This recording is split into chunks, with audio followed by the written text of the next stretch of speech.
Hello, hello! This is going to be a short video on my monitor display for locomotives based off of the General Electric locomotive display things. I don't know what it's actually called. I think it's some sort of primary display, but we shall get into what it is. So, just a brief overview. This is what it looks like. You got your speed dial, obviously. You got your brake stuff, so this is all to do with brakes. So if you have an air brake setup, this is for you over here. If you do not have an air brake setup on your personal creation, this might not be the most important area of the display. You have miles per hour per minute, which basically gives you a trend on if you're speeding up or slowing down. It's not really reliable as a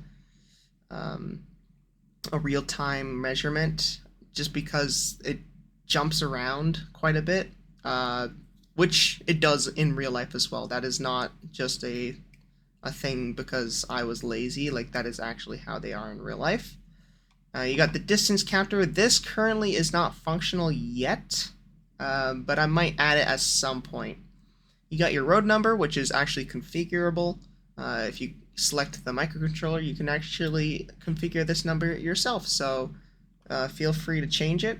You got your reverser, forward, neutral, back. You got your effort kilopounds, I believe it is. Currently on my locomotive, this one right here, that is always going to stay 0, at least until I implement it. But you can use you can make use of this. Like, if you want to make and plug in your own number to this, feel free to do it. It will work 100%. You got your throttle. Basically, positive value is green. It goes up to 100%. And same thing for negatives. So if you have a dynamic throttle, like in this case, you can do that. You got your fuel. You got your EOT stuff. So this one right here, this one, and this one is all to do with end of train devices. This big one here basically means if you have your EOT device set up properly and it's functional, that'll say in armed actually, and then you would, if this said armed, you would also realistically have an ID number. I believe it's, in real life it's 5 digits, I think it is, but I think 3 digits probably would be the most you want to do here. The EOT marker, which is basically if it's flashing. So essentially, if you have that enabled, these two should be enabled. You can set this up on your own creations. This is not currently set up on mine yet. I probably will. It's just a matter of time of when I get to it. You got your auto brake, basically cut in, cut out. Right now we're cut out. Your independent brake, I know when you're cut in, it says lead, I'm pretty sure. So I just did trail for when you're not cut out, or cut in. So these two here, honestly, like, I might do something with them at some point. Currently, they're just as is. They don't change. But I might change that in the future with an update. That's essentially it for this. Now, if we go, we'll have to kind of turn the locomotive on first. But if we turn it on, prime it. Now, I'm not sure if I'm going to keep this priming sound. I might edit it. Still not sure if I'm entirely happy with how it sounds.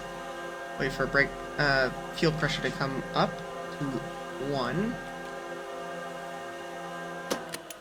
Crank the engine.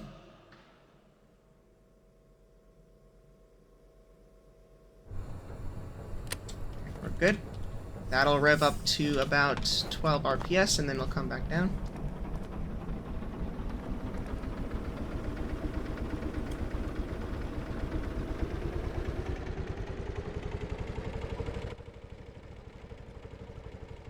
nice little preview of my locomotive. So got nice marks at the top. Soot.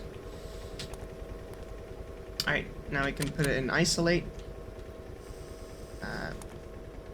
And we can cut the engine in. So when we cut it in, that says cut in. It turns into a normal color. You can see our brake stuff has come up. I can actually release this now fully. And that will propagate through the train. That says disabled because there's nothing currently attached to make that say not armed. So we turn it to run, and we can see it in action here. So we put it into forward. You can see it's in neutral right now. We put it in forward. Now it's in forward, and we turn the generator field on. We got a little bit of brake pipe pressure, so we'll just bail the independent. Now we're good to go. Start applying a little bit of power. Also, go like this.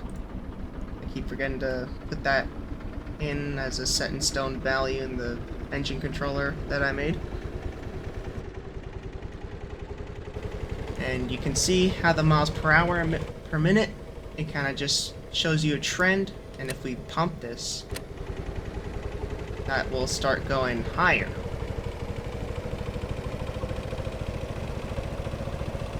And now if we cut it and put it into dynamic brakes,